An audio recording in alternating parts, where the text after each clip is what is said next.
So we begin our Olympic coverage of the Grit N Grime Pod, or is it the other way around? Grit N Grime Pod coverage of the Olympics. I am here as always, David Sagoe, with Thomas Arnal, Jose Garcia Vidal, and Hello. Michael Downey. Yes. Well done. Never lost. 50%. 50%. So covering the Olympics, as you know, if you listen to the last episode, we are going to break down each game that's happened. Well, we'll break down each group as we have watched all of the games from the Olympics so far between us, and going to break down a few of the important players, where we expect teams to finish, and do a little predicting for the future. Get your crystal balls ready. We've got our balls ready, is it? Yeah, always have the balls ready. Yeah. So you gotta make the easy ones. Yeah, low hanging fruits. Gotta catch them. Take them. So where should we begin? Tom, alphabetically. You gonna kick things off? Group A, man. Group A. Have at it. Shall we get the big one out the way? Yes. First? Yeah. Iran, Czech Republic. Huge game. Huge game. Well, it's the opening Huge game, man. What? Yeah. Anyway, fine. Czech Go with the Republic. other one. Go with the small one. Okay, France, Team USA. Then let's start with that. Yeah, those small countries. The small countries, the ones with no hopes of getting a medal. Yeah. What do you want me to say? Like, it's as predicted. As predicted, the favorite took it. So France won 83-76. Mm-hmm. It was all under control. It was all under control. It wasn't. Right. It wasn't until it was. I was only half surprised. Usually we don't really do well. In France, we don't really do well in the group stages. We always struggle to, especially with opening games, with like terrible records of getting into any competitions. But it doesn't really matter because it's not those games you want to win. It's the quarterfinals and the semis you want to get that right. It was a game that surprised Team USA, and the mainstream media, let's call it like that, which weren't expecting a loss, and especially with I was going to call them pre-season, but pre-Olympic games where how many games they lost? 2 out of 4, 2 out of 3. 2 out of 3, one got cancelled, of course. 2 out of 3, so it's not 3 losses out of 4. It's the second defeat to France in 2 consecutive international competitions. So we're starting to Spain them. If you're French, you know what I mean. Well, Jose, it's true. It's starting to Spain them. You mean you're doing now what Spain did to you? Yeah. Oh, right. Okay, I get it. What you get it? You get it? Spain beats you all the time. That's why. The time, except for that one time. But so it was an interesting game. So I think Team USA won the first quarter, and the second quarter was a bit tighter.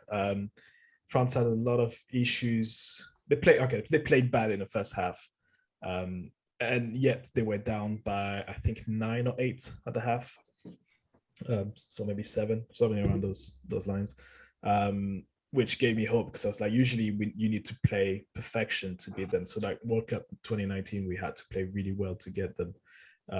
This time around, it was the first half, I thought was pretty abysmal from the French side. And then Team USA did what they had to do. They were running, they were shooting threes. Funny enough, they went to BAM, which I thought was a good solution, even if it's undersized compared to what France has inside. We've got like 3 7-footers that we can, and then the fourth guy on the bench, like, he's also very close to be a 7-footer space. He's not as physically imposing as the other 3 are. So Team USA went. I don't know if you guys saw the same, but like they went inside. They're trying to play the ball a little bit inside with Bam. They're trying to shoot the mid-range twos and hit a couple threes, but they also try to do what they do best, which is, again, I said it, running. But then it all went to shit in the third quarter for Team USA, and they lost that 25-11. Meaning that I think France was up by the end of the third. And then the fourth quarter was just, the start of it was just a bit weird, where Team USA got back into it, and they were not. The funny thing is they were not making that many threes, so that's what their strength is. So I guess France did something good defensively. I don't know if they had a lot of open shots, but they were just not falling. Also, but then when France was defending, they were defending okay as well. But then eventually, I think they were up by, how much was it, like 10 or something like that? There was like at one point maybe 8 points. Something like just under that, yeah. Under that, with 3 to go, and like Team USA was already at 74, and then they just went completely night. 16-2 run. Yeah, 16-2 run, which is absolutely unbelievable. You know, the one thing. So the one, and anyway, France won that by 7 at the end, and they could have avoided a bit of stress at the end when who was it? Lillard took a 3 with 10 to go, and like Fournier fouled him, and I was like, why? Just let him shoot it. Like, if you know. Yeah, Durant missed a key 3-pointer as well. Yeah, and then got the offensive rebound. And that play to me was very, so there were 2 plays that were very revealing of the sort of vibe that was going around that game. So you had that play where France missed a 2, I think, and then Yabusele, who played for the Celtics at the time, hustled and literally saved that and jumped out, grabbed it, and then went back to Fournier, who hit the 3 directly, bang. Yeah, that was, I think, to me, that was a dagger. That was the one that decided the game after that it was done. To put France on, I think they were up by 2 at that point when he made the 3. Yeah. But that sort of killed Team USA. But then the other revealing play was that the one that you mentioned, which was KD's 3. I think it was at the top of the key. They missed that, grabbed the offensive rebound. One of the French players was on the floor, and instead of going to the basket, which was wide open, they just passed it and hit another couple threes, I think, missed until the ref. I think the ball went out and the ref stopped the game because of whoever was injured on the floor.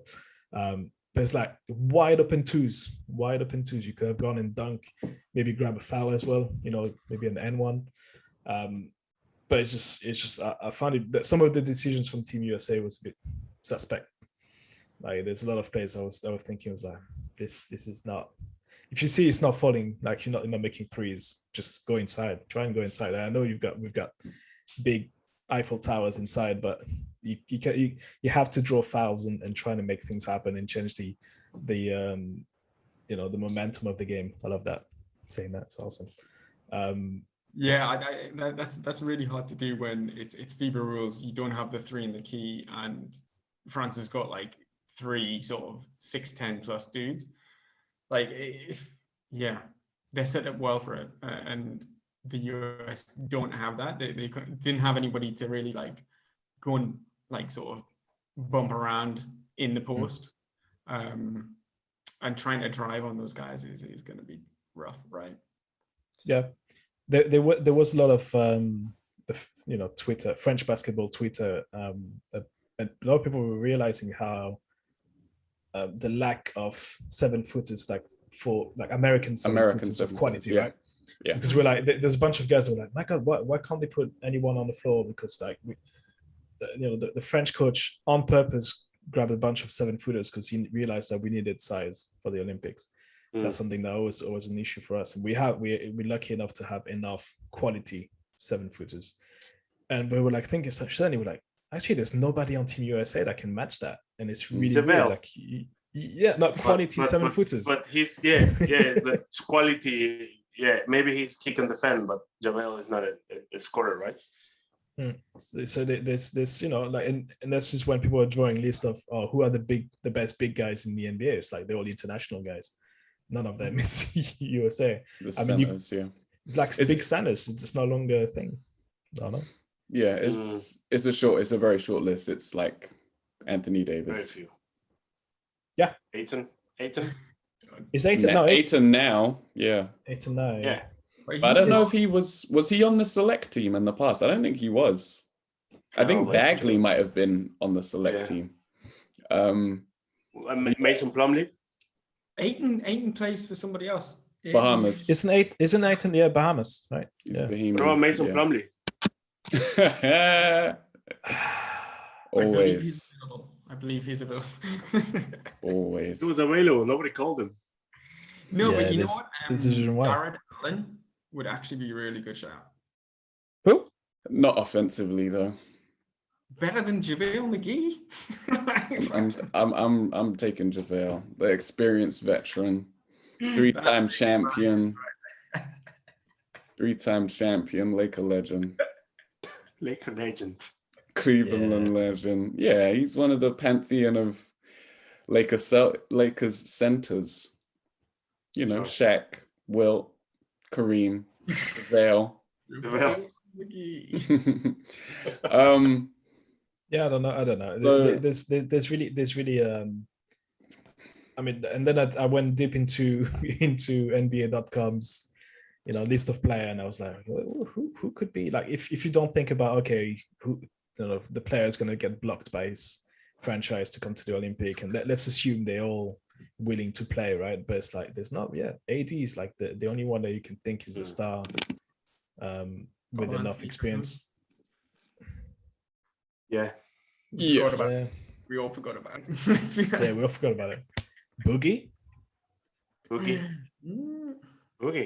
Hey, Boogie could make a difference, man. He's a big dude that can play, on the basket and can also shoot. So he would attract the big man like Gobert. Gobert would have to come out and defend him.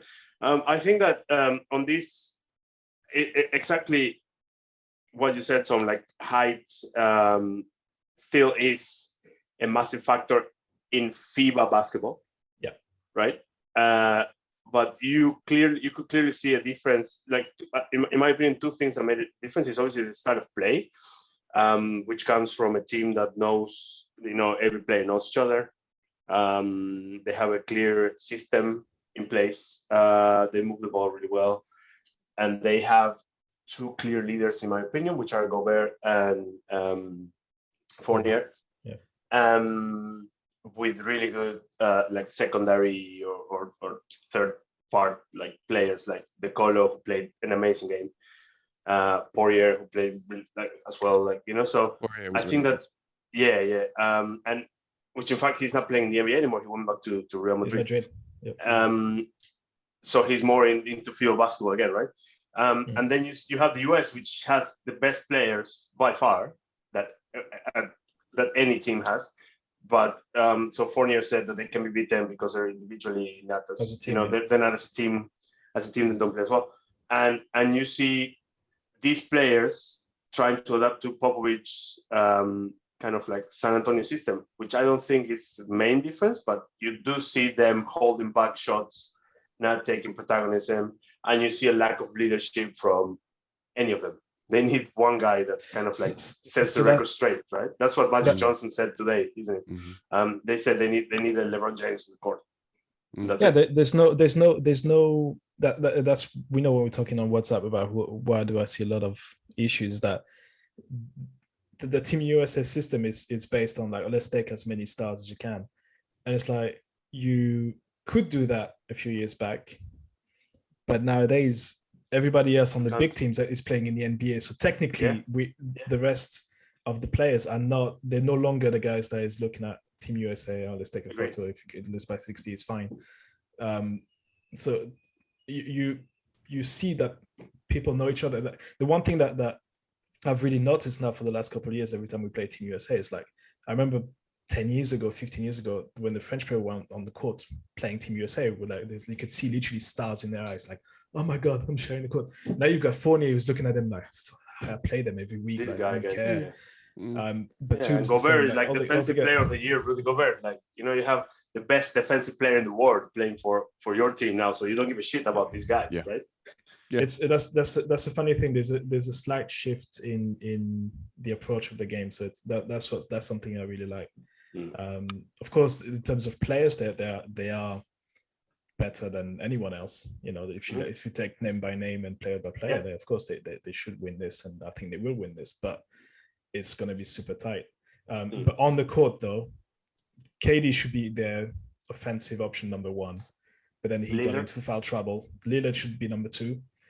But I think they've got too many options. So, you know, when you see teams that are maybe not as talented winning titles, it's because there's a clear order. There's a clear order of who does what, and then you've got a bunch of players that are not as good that will do all the dirty things, like all the dirty thing, all the craft plays, and like diving and getting on the court, hustle, the shit foul that's going to stop another player. Everything that is hustle plays. But because all of these players are like number one or number two option on their teams, they're not used to do that.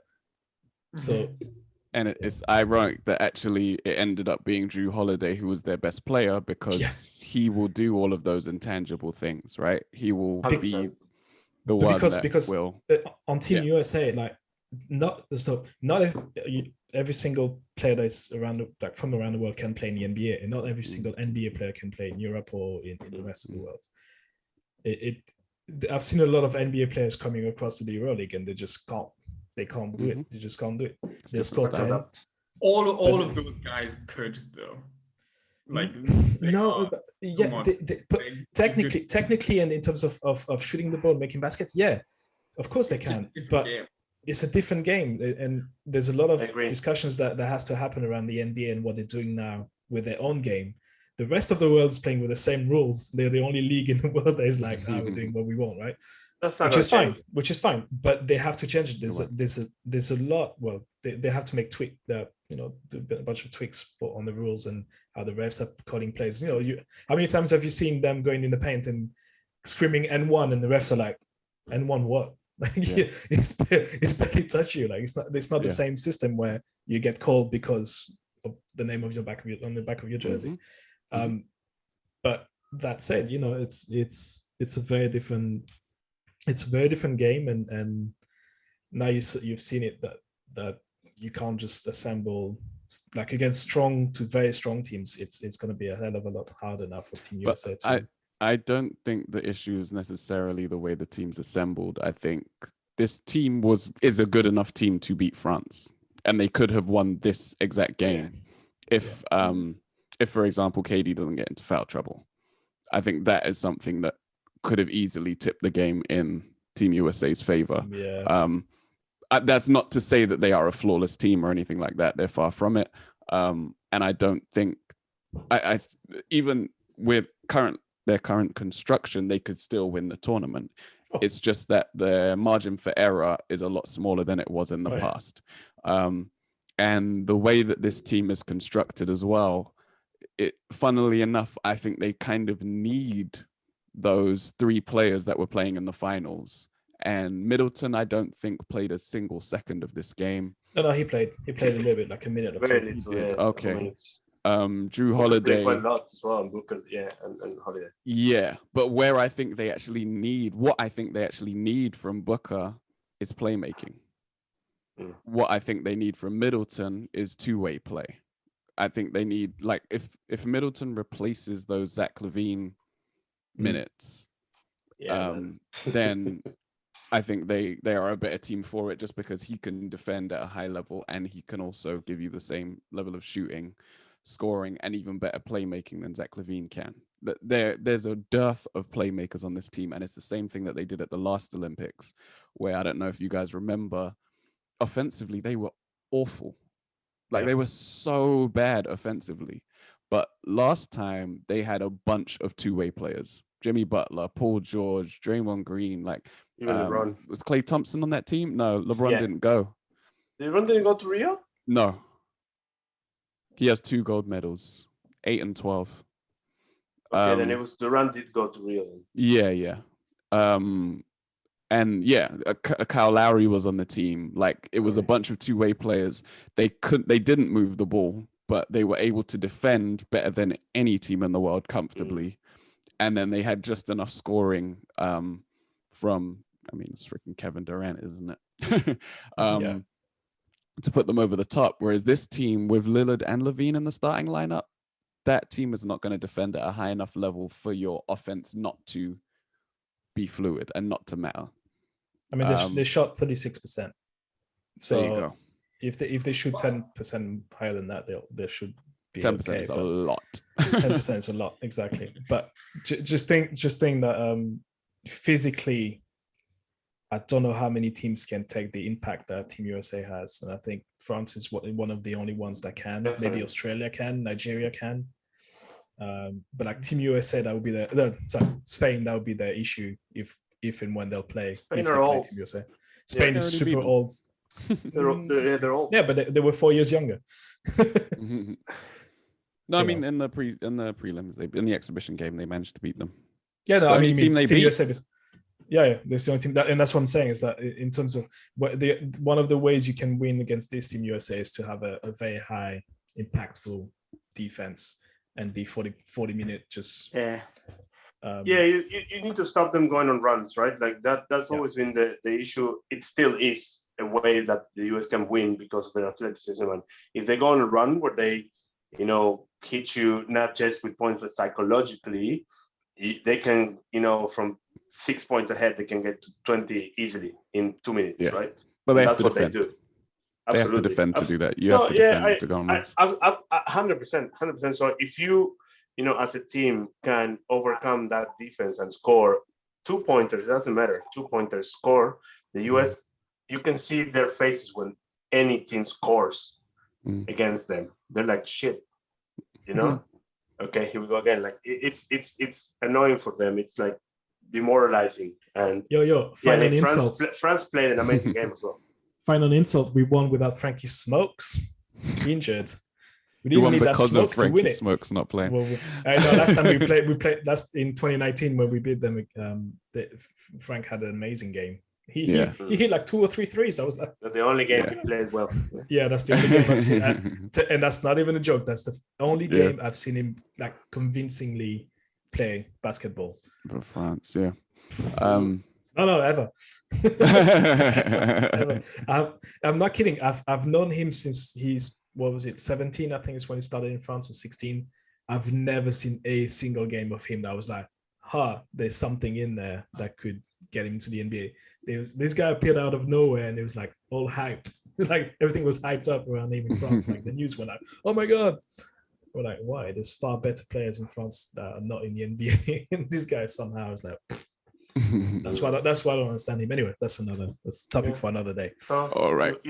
US lost, man. That's it. The other team and the other game in your group? The other game was Iran, Czech Republic, which ended 84-78 to Czech Republic. To be fair, I've not watched that game, but from the highlights I've seen, it was a Jan Vesely and what's his name? Blake Shield, which is a US-born guy who played in France, and he was MVP for a couple of seasons. Really, really good. And he's now 37 now, and he's still bowling. It was an interesting game because Czech was up to 24, and Iran brought it down to 4, and then in the fourth quarter. So massive respect for Iran. I think we spoke about it before, but it's like really, really good, interesting team, Iran as well. Yeah, and just the fun stat I've noticed from that game is the good old Thomas Satoransky shot 2 for 14 with a 14% shooting spree. See, these NBA players don't know how to play FIBA ball. I can't remember where he plays nowadays. I think he was, last time I checked, he was in Barcelona at some point. He went back to, no, maybe I'm confusing him with another guy. I think he was still, I don't know. Oh, he's on the Bulls, shit. Confusing him with another guy who went back to Europe, but hey, doesn't matter. So anyway, standings. After one game, it's done. Team USA is fourth. That relegation battle is real. 0-1. Take the L. Iran is third, and Czech Republic is second, and France is first. But then again, it's by 1 point, isn't it? By a point.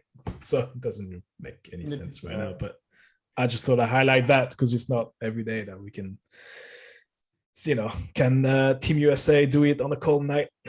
Do you see? Stoke Do you next see? year.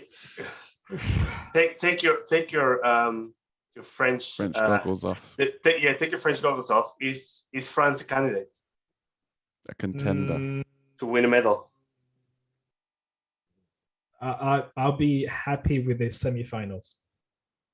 That the goal to me is the semi-final. I don't like before that. I'll be like, I'll be messed up. Okay. We'll come back Canada, to that. I don't Actually. know. I don't really know. Yeah, we'll come back to that actually. Because I think that's an interesting conversation. That's Group A. Group B is me. So I'm going to start with. I think this game was played first. Australia, right? No. Yeah. Australia, Nigeria. I think that was played first. Yeah. Australia won 84-67 against Nigeria. Again, that man showed up, top scorer in the game, Patty Mills. I discovered him back in the day playing at the Olympics. Patty Jordan, he turns into Patty Jordan. Olympics. He probably has a higher scoring average actually than Olympic Jordan. He had 25 in this game, played 34 minutes. Didn't actually shoot the ball that well, but managed to get to the line. Shot it really well from 3, 62%. He led the team in scoring, also grabs 4 steals, and he was a team high plus 20. Joe Ingles poured in another 11. They got 11 from Exum, 7 from Thibault. But they just played good team ball. It was close through 3, I think. And then Australia pulled away in the fourth quarter. They won it 26-15. Because Nigeria just could not get the lid off the basket. They completely stopped moving the ball altogether. Yeah. And just could not buy a bucket in that fourth quarter. Who was it that led them? Omegano led them in scoring with 12, but he had like 11 of those 12 through 3 quarters and then could not score in the fourth. Jalil Okafor played only 11 minutes, but their minutes were quite balanced. No one played more than 25. And Nawara gave them a scoring punch as well with 10. Yeah, balanced scoring. And they defended well, at least through the first few quarters. They just could not keep up the scoring. Their shots didn't fall like they were in the exhibition games. They were only 7 of 24, 29% from 3. Yeah. So the last quarter was weird though. Did you see how they completely stopped passing the ball? They were playing 1-on-1, man. Yeah. But also like doing bad things, like Precious Achua was bringing up the ball and just 1-on-1 all the way, like pass the ball at least once.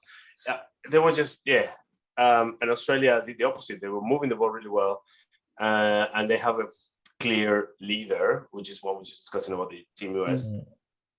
Who is I'm amazed. Like he turns into Steph Curry. Like you see him moving without the ball. Yeah. He passes the ball. Yeah. And then obviously Nigeria was focused on him. But then as soon as someone else, as soon as there's a double team on the player with the ball, he moves around to get the ball, has half a second and takes a shot. He's on a different level in international play. Like Patty Mills, amazing. Yeah, he shoots it with confidence as well. Like he just guns. And I think there's comfort in knowing that you are the number one option and that you're going to get your shots. Exactly, you're going to get another shot. Yeah, so you can be cold-blooded and just shoot that ball. Yeah. Shoot that bitch. But they look like Australia look really polished. They look like they played. Well, they've played together for a good while. There's 1 or 2 additions and 1 or 2 subtractions, but the core of the team has been together for a long time, and they really, really want a medal. They keep missing out narrowly. Yeah, just think of the World Cup 2 years ago. They lost in overtime to Spain because Patty Mills missed a couple of free throws, basically. So they and what we said, at least I didn't know you guys back then, you know, so I couldn't text you. But what I said back then is Australia is going to win a medal in the next Olympics if they keep the same team. Prediction. Guarantee. You got a guarantee button there. Press something. I'll drop confetti over here. Guarantee. With a golden buzzer. The budget exploding. Budget is exploding. And Nigeria looked good, but like I think we said it when they played the US. It's gonna be good when the shot's falling, but like they don't seem as well drilled. They don't seem as sort of like together as some of the teams like Australia. But they've got all of the parts apart from like a superstar scorer, right? If you drop like a really good score into that team, it's like, okay, all right, now we're talking medals. Oliver Kevin Durant Femi. It's into Nigeria. Mike is very right. It's very true. Like they're missing one guy that can score like 20, 25 easy. Yeah. That's the one thing they're missing, a pure scorer. Because the rest is there. It's just agree. They have a coaching staff that they were missing as well, because they always had players, but now they have Mike Brown, who's obviously a great coach. Yeah. So I think Giannis uses his other nationality. Too late. Too late. He went with Greece. Yeah. Fair enough. Yeah. And even then, like, it's a lot harder to play the way he plays in FIBA ball. You can't. With he had trouble. Didn't he play the World Cup? Yeah, but they lost. Like he struggled, right? He struggled, yeah. But that was pre-championship Giannis. We're talking. Sure. It's a new man. New man. Newly minted. Shout out to Jock Landell or whatever his name is on Team Australia with like the sweetest haircut, massive mullet. And just his name just makes me giggle every time I hear it. Like it's a proper. I can see him with a pickup truck in a BA. And the Coors Light. You know.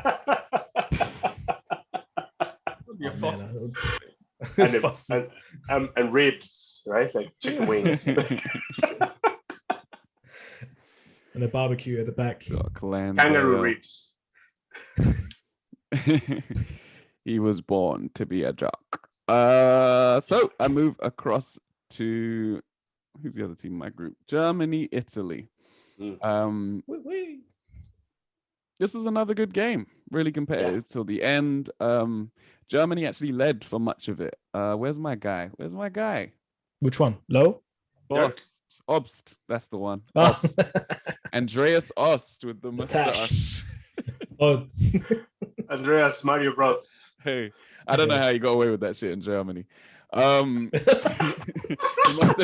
He must have grown it after he left. On the plane. Yeah, he grew that shit on the plane. Jeez.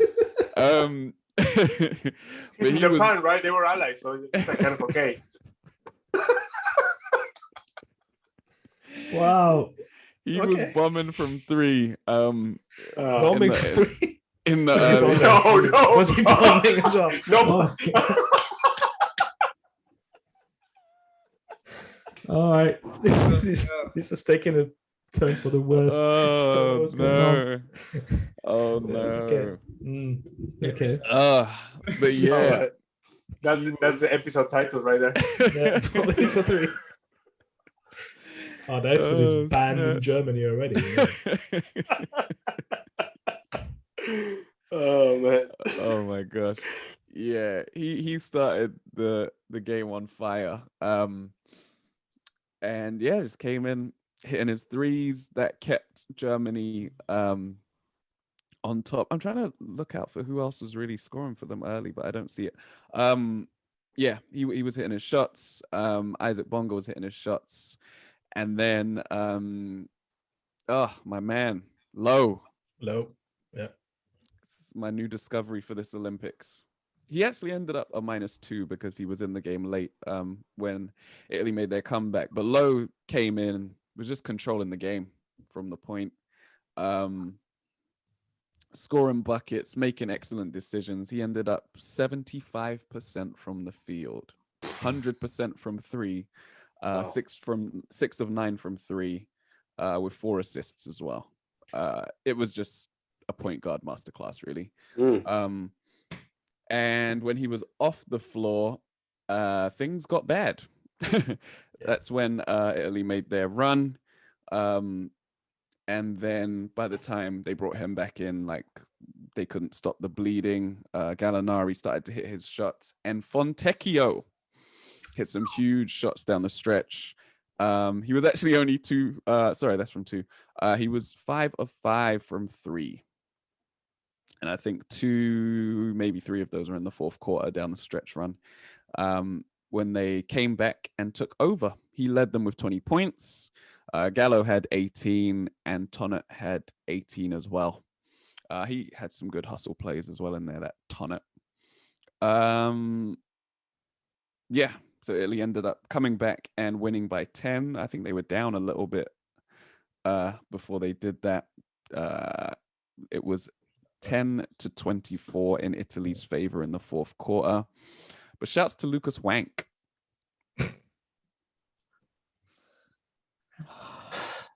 on, Tom. Come on, Tom. No, I got nothing. I can't. I'm all out of jokes, I think. You can't what? I can't even. I've got a little something for Italy. I think they could be the dark horse of the competition. I think they could be that one team that just out of nowhere could reach. Not again. We're done again. with Italy this summer. Sorry. Welcome to the club, guys. We all have to go through the Italian patch of madness where they start winning everything. No, I've seen that again. I've seen the highlights only for this one. Italy is they're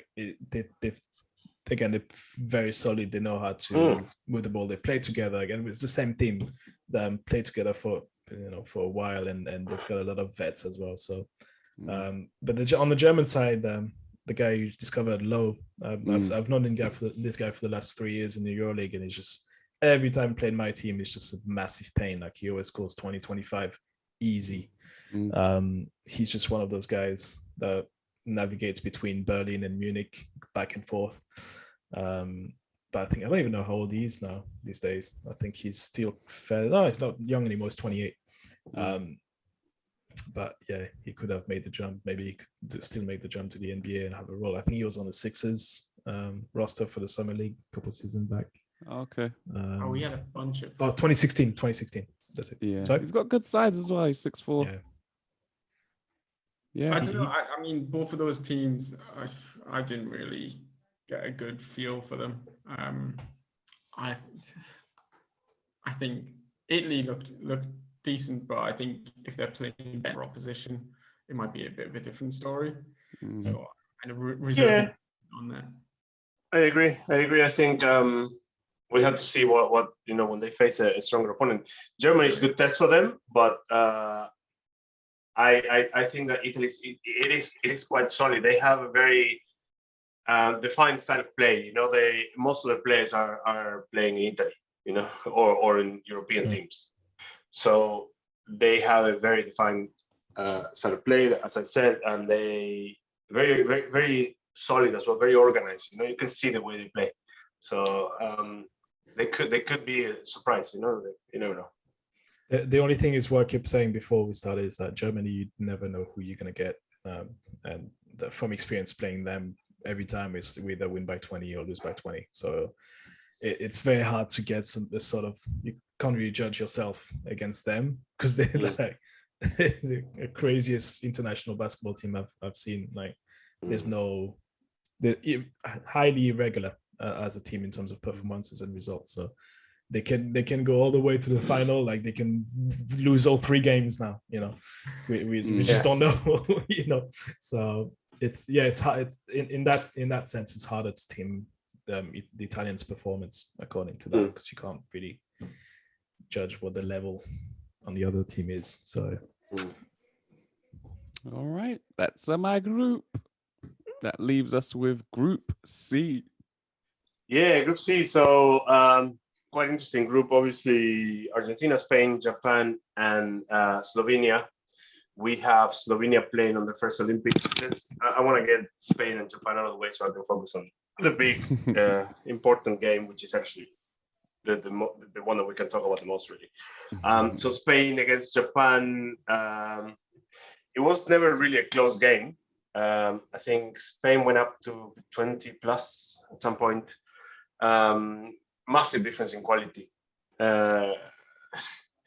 Japan, has apparently, I read a bunch about this, and it's the best team that they've ever had, right? The best team that they could have ever assembled. And they have a massive superstar, which is Hachimura. It's what, 20 years old, 21,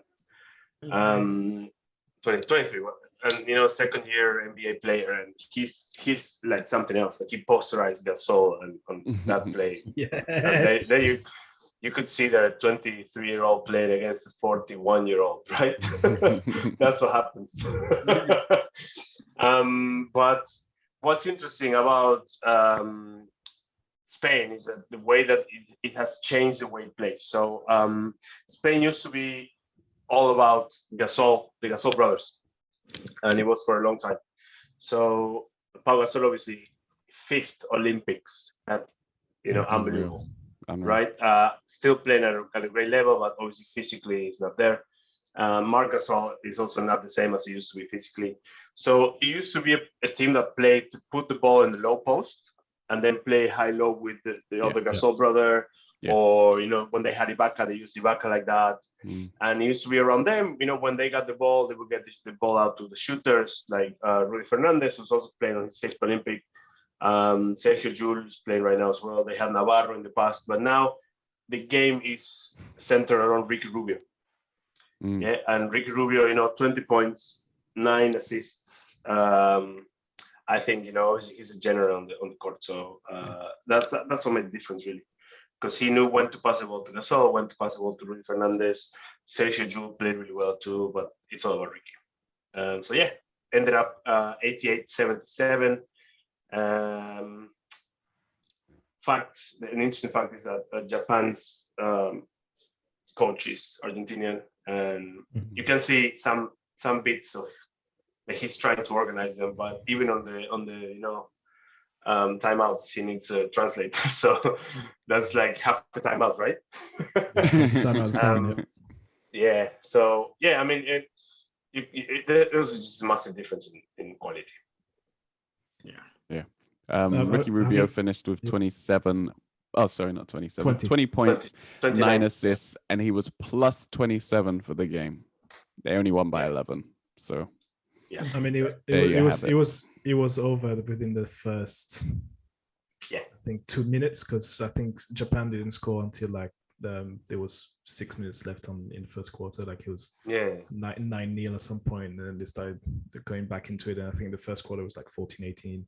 But then Spain went into that 19-0 run, which was it was just watching, like, when pros played us, and they'd be like passing the ball, and they'd be like, what can we do? But it was literally that point. It was just like just stop it, just call a timeout, please. Stop the bleeding. Stop it! You're killing them. But Ricky, we're talking about Paddy Mills, but Ricky Rubio, when he's joining the Spanish team now, it's another MJ. Yeah. Oh my God! Like we played them also in it's never a friendly, but like in preparation game before going to Tokyo, getting on the plane.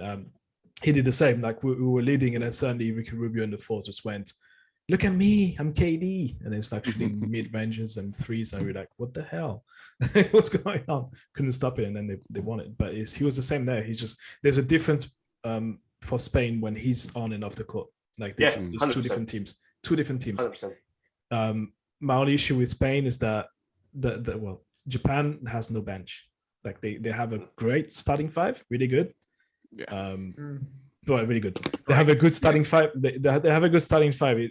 They are quality players on there. But the bench is literally non-existent. They can't bring anything much.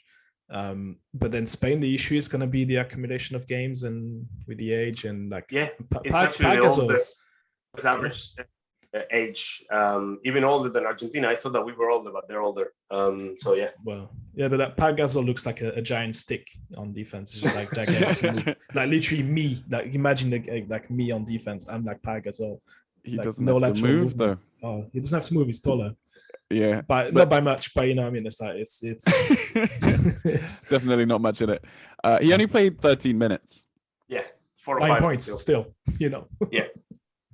But it's just weird. It's not the same guy. It's just I don't know. I saw him with Barcelona. And Spain is not the same team that they were 2 years ago in the World Cup. So it's going to be a test for Spain playing Slovenia and Argentina. Japan is not really a test, I think, for any of the other 2 teams either.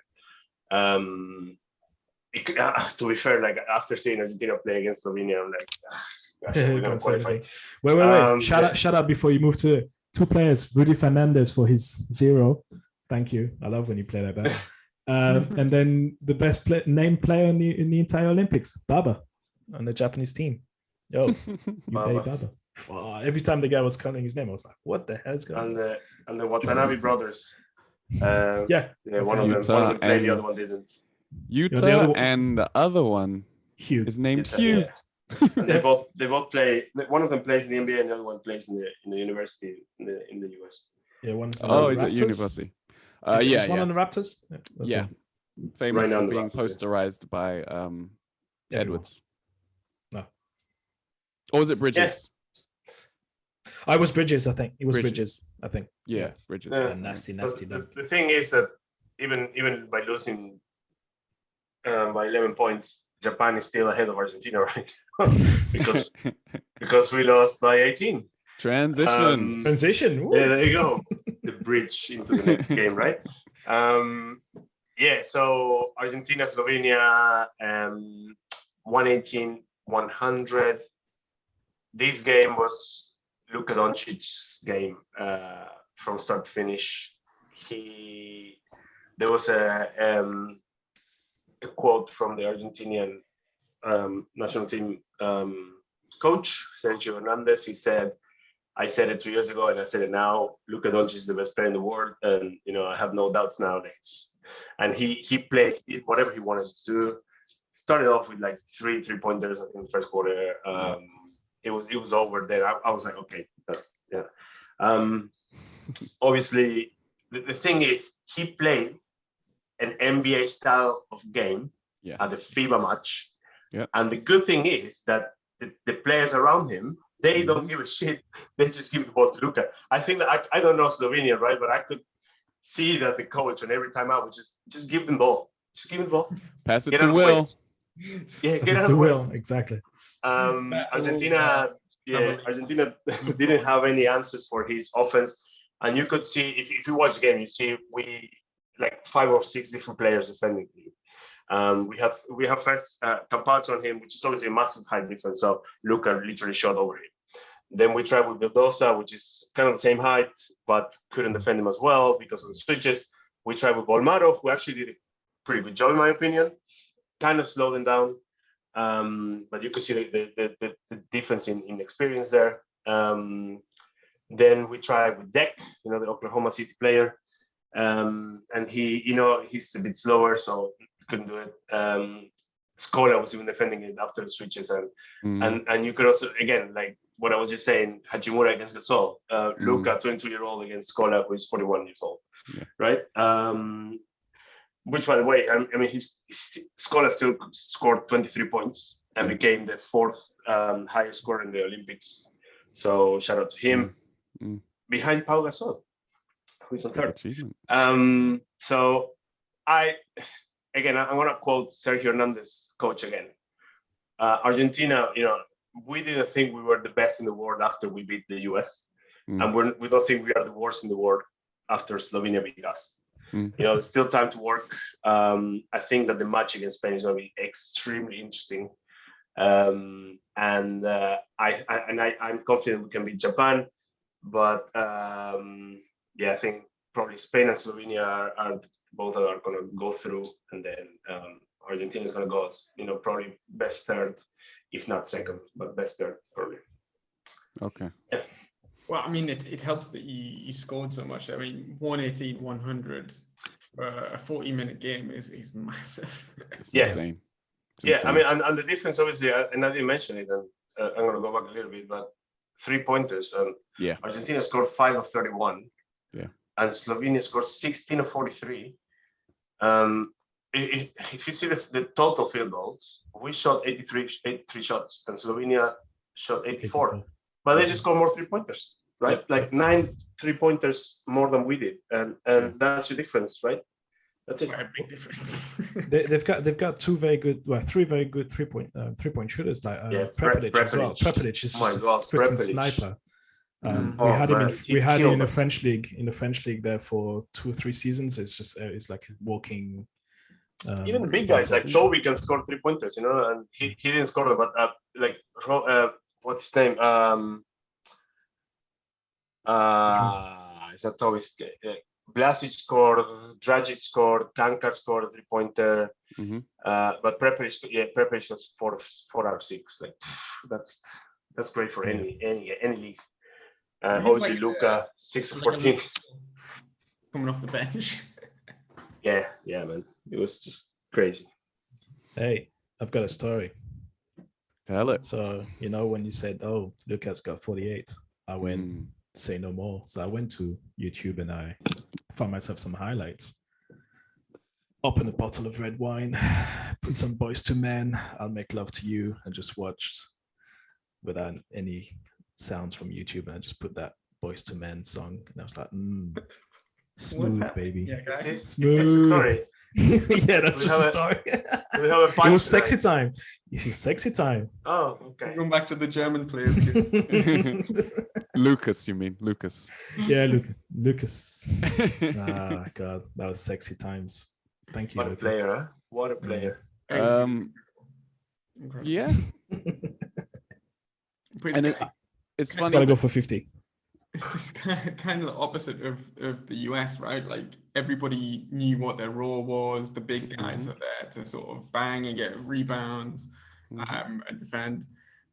They've got the 3-point shooters, and everybody just knows we get the ball to Luka. He does what he's going to do. We feed off what scraps come out of that. Yeah.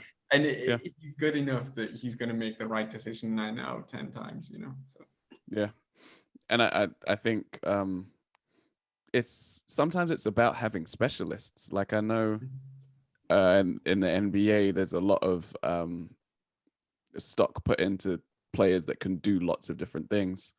But I think sometimes the game's a lot simpler, and especially at this level, if you have specialists, this guy comes on, he's the shooter. You don't necessarily need the perimeter. The perimeter defenders if you have good protection inside, rim protection inside, big bigs, or you can collapse, or if your opponent can't shoot the 3, then you can collapse inside. Whereas if you have those shooters and you can spread the floor, then let them bomb away. And something that I found interesting about the way that Doncic played compared to the way that the stars on the US team played is when they were taking threes at the line. They do not need to take threes at the line. No. Patty Mills and what's his face? Rubio did the same. They were like they don't shoot anywhere near the international line. And like pull up, Dame. You can pull up, do it. They do it from the logo, man. Like, do it. Do it like that, because that will then you can't have a Gobert on the floor anymore. If you find ways to exploit those things, let him sit in the paint for 25 seconds while you have 3 players or 4 players around the perimeter, nowhere near the 3-point line. But you know what you said about specialists is something that's been coming back in the US media for the last couple of days. It's like, not just that, but like in the last few months, where former players are like, this is that one of their main criticism about US raised players is like they're all shooting threes now, and they all like even if you're 7-footer, you have to be able to dribble between your legs and being able to bring the ball up and shoot threes and do it all. And 90s NBA, 80s NBA, you had that one role, but you had to do that one role extremely well. Like 100%. You had to outperform. Rodman, rebounds. fucking run, man. You just do that, Yeah. and that's it. That's all he did. Mutombo, man. Blocks. Fucking blocks. That's it. And that's still what we get for international teams. There's like people that are very comfortable within their roles, and they like to stick to that. You know, it's like, and you need that in teams. You need that. Yeah. Agree. Yeah. It's a way to win. You know, it's tested and proven. Yeah. So we're gonna finish up with some extras. I think at the end of each of these Olympic shows, we're gonna have a little change up at the end. Today, Michael is going to first of all break down the rules of, and then tell us a bit about what's been going on with the 3-on-3 basketball at the Olympics. Yeah, 3-on-3 basketball. So it's new to the Olympics, but they're following the FIBA 3-on-3 rules. So that is they play 2s and 1s. Everybody, I'm assuming that everybody listening to our podcast has played 3-on-3 at some point. 2s and 1s. They check the ball on dead ball situations, but not after it's gone through the net. Yeah. As soon as it goes through the net, it's live, and whoever scored, who is now the defense, can defend it going out to be checked at the 3-point line, but they can't get within the circle under the basket. So that's quite weird. I find that quite weird. Yeah. Just me. 12-second shot clock. 12 seconds. Yeah. Yeah, 12-second shot clock. They play to 21 or up to 10 minutes. And if it's tied after that, then they go to overtime. I think they have to win by 2, and then it's done. I think there's only been one game that's gone to overtime so far. But that's very exciting to see that. And then, free throws are pretty much the same, apart from if there's a quantity of fouls. After you get over 6 fouls, it starts to change. And if it's 6 fouls, then you get foul shots for non-shooting fouls.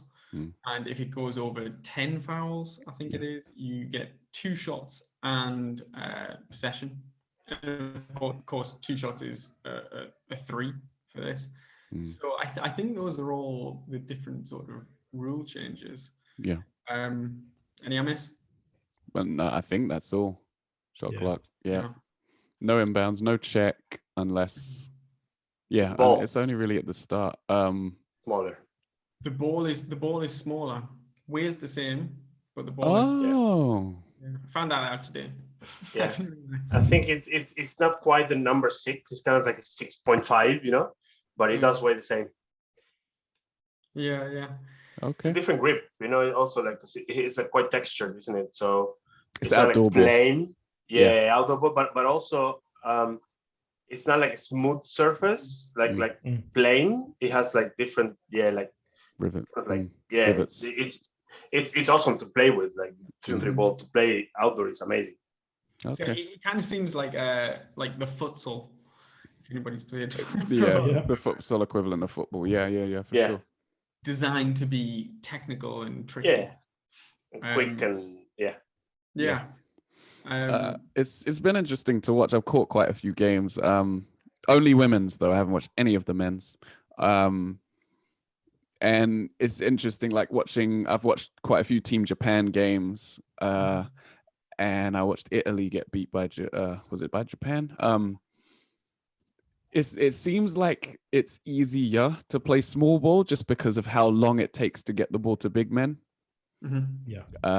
Big men to get inside, they're not necessarily posting up straight. They're like either doing handoffs and then cutting to the basket and then trying to catch it down low. But even if they do, like you literally, by that time you only have like 2 seconds to make a bucket because you've spent a lot of the shot clock getting the ball out and getting the ball back in again. So it's exciting. It's a lot of guard play, at least in the women's game. I don't know if the men's game is different. Well, no, I mean it's the same sort of thing. It's super high pace, as I said. Like it's a 12-second shot clock, but you've got to get the ball out past the 3-point line as well.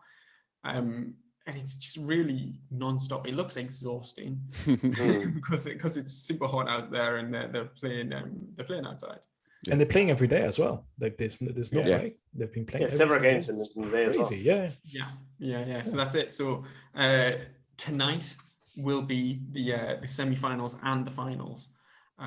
So that'll be team that are going to be in there are for the women. It's USA versus France in the semi-finals again. And then the other side, Go Bear can't save you this time. We can't. We're not winning that one. We're not winning that, I'm telling you. And then it's Russia versus China. So in the other semi, not political at all. No. Wow, blocks, literally blocks on each side. Wow. It's interesting. The women's Russian point guard is freaking sick. I don't know what her name is because I only saw her in highlights, but she did some crazy stuff. I think like the first play of the game, she was clearing the ball and then just threw it blind over her head to someone who was open in the paint. And I was like, "Oh, I'm watching this." And she had some other nice plays as well. I can't remember who they were against, but yeah, they drilled them. Yeah, for the women's in particular, it seems like there's a lot of like really small, very quick sort of guards playing, and they are like really highly skilled. And sick. It's it's a good promotion for women's basketball, because I know there's a lot of people watching 5-on-5 women basketball that are like, oh, it's too slow and it's too blah blah and there's no dunks. But like if you watch 3-on-3, the 3-on-3 women's tournament, it's absolutely amazing. Like almost more to me, because I watch both, and it's like I'd say it's more interesting than the men's one. Okay. There's a lot more shooting threes, and there's a lot more skills, like good passes and stuff. I don't know, the men's one's a bit more physical, and they do play a bit more inside, so which is cool also. But I enjoyed more the women's tournament so far. Yeah, it's been cool. It's been really cool. On the men's side for the semis, we've got Serbia versus Russia, or the Russian Olympic Committee, and Belgium versus Latvia. So Latvia, wow, all European. Belgium. It was really tight. Apart from Serbia, who absolutely like blew everyone away, it was like really tight on the guy side. Because everyone's in the same group, aren't they? Yeah, everybody played everybody. It's each other, Yeah, so all three of those, 2, 3, and 4, won 4 games and lost 3. Oh wait, actually, this makes no sense. I don't know how, but Russia got in over Netherlands, and Russia won 3 and lost 4. So I'm not sure how that works. Maybe they won the quarterfinals. Yeah, maybe the quarterfinals. I think it was quarterfinals from. Sorry, I thought it was going straight into the of course, yeah. Semi. Right. I thought it was straight into the semis. Yeah. So that's where they are. Serbia are the huge favorites. They won 7-0. They have a guy called Dusan Bullet. Yes. Who is he's extremely fun to watch. Just like I think he would probably be a shooting guard or a forward if he was playing 5-on-5. And he's just really tricky. Yeah, you can find videos of him all over YouTube on his 3-on-3 highlights. It's amazing. The passes, the shooting, the ball handling, it's just amazing. So he's the MJ of 3-on-3. Check it out. I'm surprised that there's not more just flat out shooting from 3, to be honest with you, because the whole 2s versus 1s thing is a massive advantage. But it's rebounding, right? Yeah, I guess so.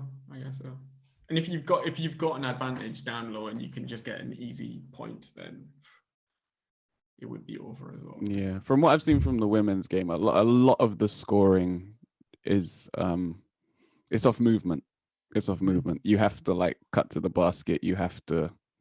There's not a whole lot of one-on-one play at all.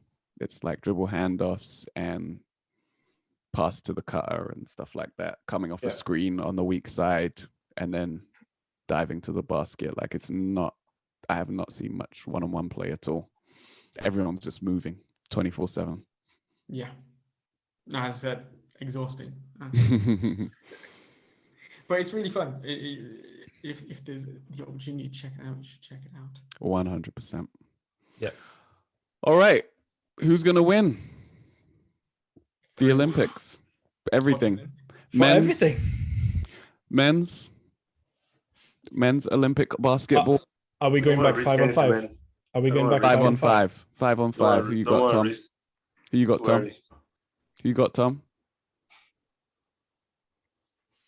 Can I pass for now? I just need to think a little bit more. Mike's got an answer for you. I'm undecided. Slovenia. I'm going with Luka. You know Hero ball. I'm riding with Hero ball. They're very similar. The way they set up is very similar to that team they played when they won the Euro. I think it's 2017. They had Goran that time. They had Goran Dragic, but they had two ball handlers on Dragic and Prepelic was there already, but anyway, in a minor role. Yeah, they could potentially but Doncic would have to average 50 a game. That's what he does, baby. Dude, he could well do that. Just give me one more year. I'm going to start calling him the best player in the world. Just one more year. I just need one more year. You going to Australia? They could do it. I can't. They could do it. I can't call Australia. I could see it. I'm going to take the US. Do it. Do it.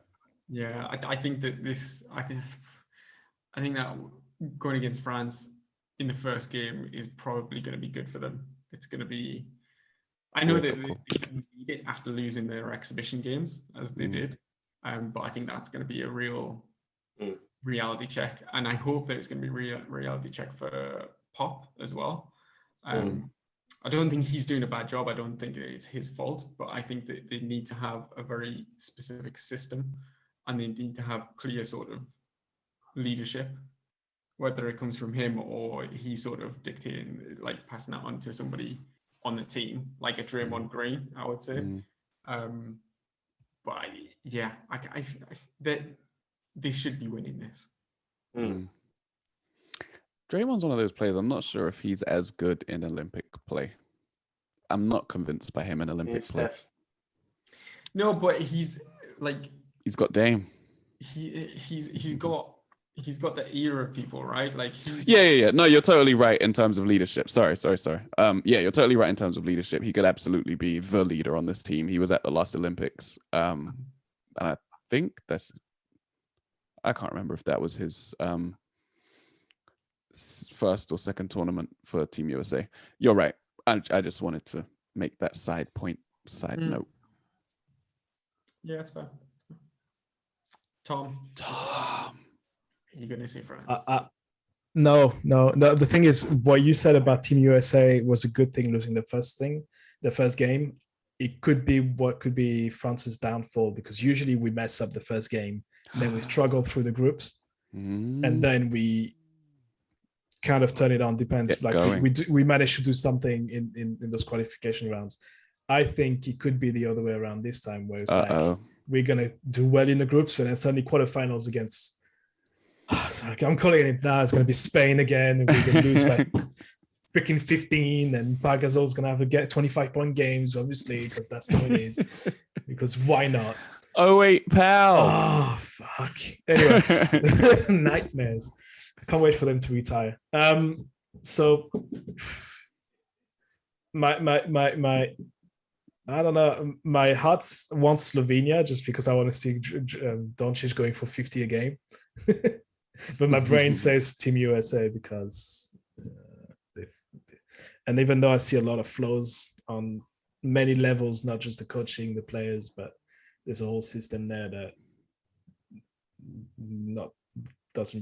isn't really fit for purpose anymore. But that's another entire podcast about that. Yeah, it's going to be Team USA because they have way too much talent, and they can't have how many more games shooting 36% can they have? And so, and how many more games will KD foul out? Like, he's clever enough not to repeat that. So yeah. So yeah. All right. That's like a good shout for the semis is like France, Slovenia, US, and Australia. I think that's a good like shout. As a top four, yeah.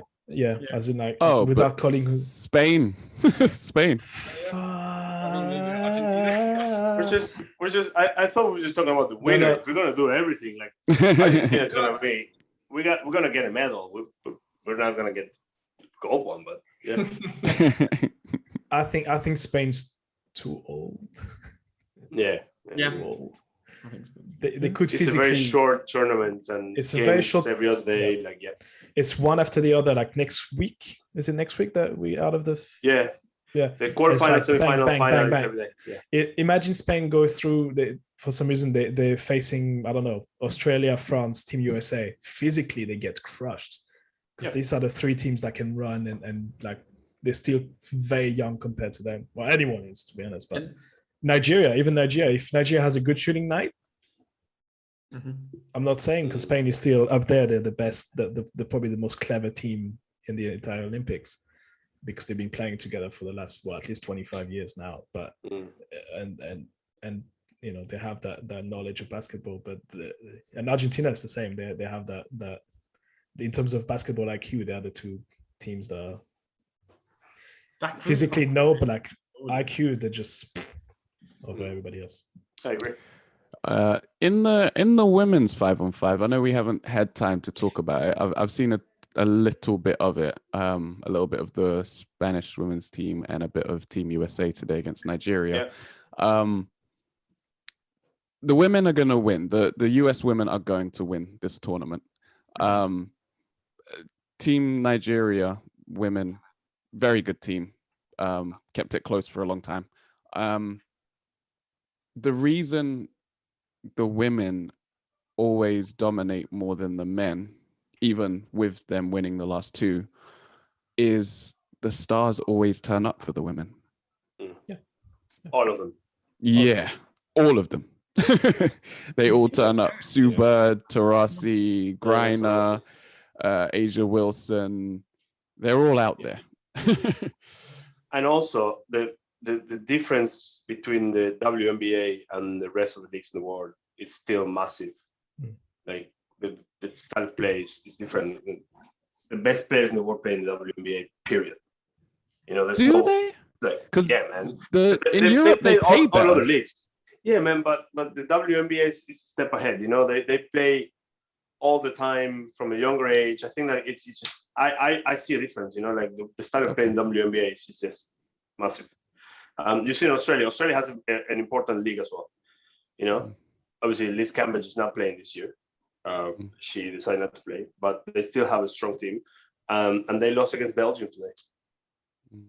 I mean, I think like it's off topic, but I think the way that Americans promote sport through like education and the way that they get sort of all sexes and everybody involved at a very young age and build that up and sort of have it at sort of a high level of importance all the way through education. I think does quite a lot for sort of both genders on that. I think it makes a big difference in women's sports. It's not solely attached to education. There are little league teams. There are traveling teams once you get a bit older as well. But the infrastructure, infrastructure and government policies for sport are completely different. I agree with Mike. Yeah. The main difference is that it's even more so I think in the NBA for NBA players is that it's more of an individualistic sport. Like you have to do you first to get to the top. Whereas like if you go through the system in Europe, it's like you're part of the team. Of course, you'll have the players that'll be above everybody else, but it's two different mentalities. The society anyway in the US is a lot more me. You know, look after me. It's slightly different in Europe, and it's very different in Southern America and in Asia. So that's what sports does. It reveals a lot of characteristics from different countries, and that's what's cool. So you see why certain methods would not work in the US and certain methods won't work in Europe, so and the rest of the world. So it's. I mean, I might be wrong, but I kind of feel like most of the American NBA players would still, definitely would value an NBA championship over an Olympic gold. And I think that a lot of the other nationality NBA players would value gold over an NBA championship. Lucas said it, didn't he? Patty Mills said it. Yeah, but that's because if you're born and raised in the US, they rarely travel outside of their own country. They rarely look outside of the country. Mm-hmm. And that's what I'm saying with, even on my level, to me, like a title for my team, it's more important than, like, locally within our country, it's more important than if we win the EuroLeague, for example, because I was born and raised looking at only the French league, right? Sure. But it's the same for the guys in the US. It's like, why would they care about the World Cup? That doesn't mean shit to them. It does for us because that's another competition to win. But you know what I mean? It's more like, and even then the Olympics only means something because of the dream team, right? And it didn't mean anything before that. Yeah, You're right. Yeah, I think it's how you, there's different education, different systems, and I was thinking just like in a comparison to like football, if you were to go through like the teams and say, would you rather win a World Cup or a Premiership title? World Cup. I think it might be split. Yeah. I don't know, but I don't think it would sort of be as one-sided as it is in yeah, that's true. I think a lot would actually take the World Cup, but it's just such a it's been a pipe dream for so long. Not really. You wouldn't even like. Are we ready to talk about that? I'll let you guys talk about it and I'll chill. I'm happy to just listen to this conversation. No. It's all right, man. It's all right. We need to get out of here. So thank you for listening. Hope you enjoyed the episode. Continue to tune in. Because it's such a short turnaround with the Olympics in general. The Olympics is only 2 weeks this year. We're going to be back with another episode on Friday. We're going to talk NBA draft and some Olympic updates as well. So tune in for that. Saying that, we're going to record on Friday. Podcast will be out at some point. Saturday at the latest. I'm going out Saturday. Podcast will be out Friday night. Yes, keep it relevant. So catch us then. I've been your host, David Sagoe. He's been Thomas Arnal. Well done. Yes. Goodbye. He's been Jose Garcia Vidal. Yes. Bye. You can't mess that one up. He's been Michael Downey. Who's 100% from the field, like Ost. It's like watching Luka play. Can't mess up. Shooting those shots. All right. Remember to like, share, subscribe, rate, and review. Catch us on social media at Grit N Grime Pod, and we are out of here. Threes. Bye-bye. 3 on 3.